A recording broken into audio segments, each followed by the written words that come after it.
1989 जिस दिन शिलान्यास हुआ उस दिन देवोत्थानी एकादशी थी। फर्स्ट कार सेवा जिस दिन गोलियां चलाने की बात हुई 30 अक्टूबर 1990 देवोत्थानी एकादशी थी।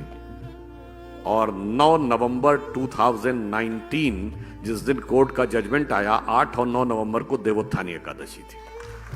अब मानिए तो संयोग और मानिए तो दैव योग। देवता उठे थे तो देवता भारत को दैवी स्थान तक ले जाने के लिए उठे थे। ये देव स्थानों का महत्व होता है जो लोगों को नहीं समझ में आता है कि जब वहां पे श्री राम लला विराजमान प्रकट हुए तो उनकी सबसे पहले पूजा किसने की थी? महंत दिग्विजयनाथ जी ने। 1986 राम जन्मभूमि न्यास के पहले अध्यक्ष कौन बने? महंत दिग्विजयनाथ जी के शिष्य महंत अवैधनाथ जी। और जब 2019 में शिलान्यास हुआ तो मुख्यमंत्री कौन थे? महंत अवैधनाथ जी के शिष्य योगी आदित्यनाथ जी।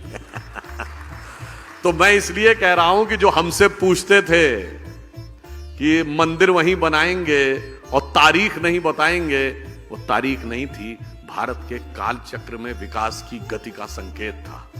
इसीलिए ये कहा गया है भगवान राम के लिए कि तात राम नहीं नर भूपाला, भुवनेश्वर कालहु कर काला। भगवान राम व्यक्ति नहीं है, वो संपूर्ण विश्व के स्वामी है। इसलिए उनका मंदिर कोई इमारत नहीं थी और मंदिर की तारीख कोई डेट नहीं थी, वो भारत के एलिवेशन का था। और ये भी संयोग देखिए, वो तब मंदिर बनने जा रहा है अगले साल।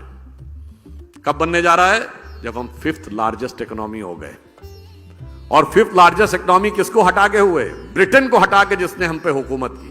आप काल चक्र की गति देखिए ना। और मजे की बात यह कि हिस्ट्री में जो बताया जाता है कि हमको अंग्रेजों ने यह कहा कि हिंदुस्तानियों पे इसलिए राज करना जरूरी कि इन्हें राज करना नहीं आता है। आज उनके यहां इतनी उठापटक हुई सरकार में कि एक इंडियन उनको बता रहा है कि राज कैसे किया जाता है। और अब हम कह दूं, जब राम मंदिर का शिलान्यास हुआ तो आप में से शायद बहुतों को ध्यान हो कि पहली ईंट किससे रखवाई गई थी? कामेश्वर चौपाल, बिहार के एक जिन जातियों को तथाकथित निम्न जाति कहा जाता है, हम तो किसी को निम्न नहीं मानते, उनसे रखवाया गया था। और किस बात का? मंदिर निर्माण के लिए जो शास्त्रीय विधान है, वो जो शास्त्र है उसे समरांगण सूत्रधार कहते हैं। और समरांगण सूत्रधार के अनुसार शिलान्यास में 4 वो रखी जाती हैं ईंटें, जिन्हें कहते हैं नंदा, भद्रा, जया, पूर्णा। और उससे साथ हमने पहली 5वीं ईंट पहली रखवाई थी। किससे?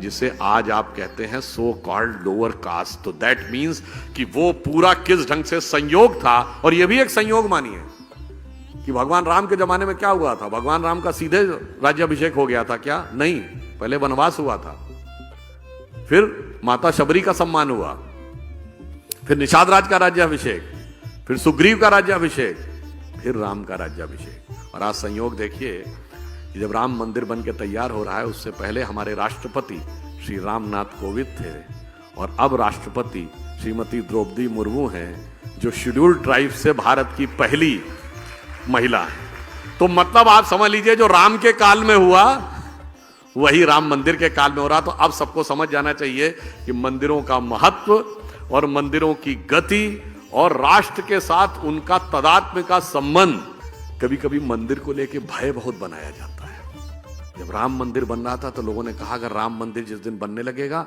उस दिन मिडिल ईस्ट के देश पेट्रोल देना बंद कर देंगे। आज राम मंदिर भी बन रहा है और अबू धाबी में भी मंदिर बन रहा है।